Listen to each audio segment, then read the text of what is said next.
Shalom, selamat pagi keluargaku. Renungan firman Tuhan hari ini dari kitab 2 Raja-Raja pasal yang kelima ayat 1-3.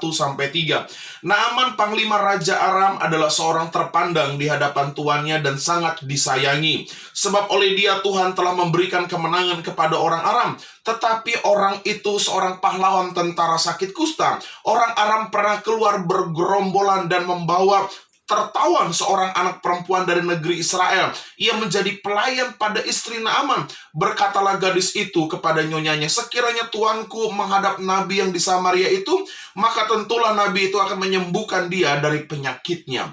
Keluargaku, pagi ini kita akan belajar dari seorang gadis yang tertawan sebagai tahanan sekaligus menjadi pembantu bagi Naaman.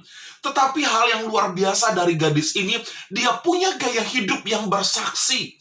Ketika Naaman tuannya sedang sakit kusta, gadis ini bersaksi bahwa di Samaria ada seorang hamba Allah yang sanggup menyembuhkan tuannya.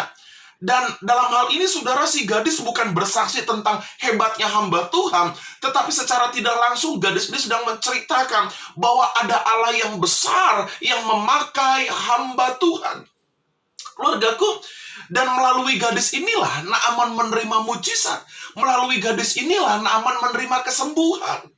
Saudara, mari kita akan pelajari pagi ini bagaimana gadis tertawan, gadis seorang pembantu ini punya gaya hidup yang bersaksi. Yang pertama, saudara, saya katakan kita pelajari bahwa apapun kondisi kita, mari kita tetap punya gaya hidup bersaksi. Gadis ini seorang tertawan loh, saudara. Gadis ini seorang pembantu, tapi tidak menghambat dia untuk terus bersaksi. Keluargaku, apapun keadaanmu, beban berat hidup, kesulitanmu, mari punya gaya hidup bersaksi. Yang kedua dikatakan di ayat yang kedua, ia menjadi pelayan. Saya berpikir gadis ini seorang pelayan yang baik, pelayan yang rajin, sehingga istrinya mendengar perkataan gadis itu. Saudara, gaya hidup bersaksi, maka kita harus tetap semangat untuk bekerja, melakukan yang terbaik dari apa yang kita kerjakan. Dan yang ketiga, di ayat yang ketiga dikatakan, sekiranya tuanku menghadap nabi. Perempuan ini, gadis ini bicara santun kepada nyonyanya, menyampaikan kesaksian yang benar. Saudara,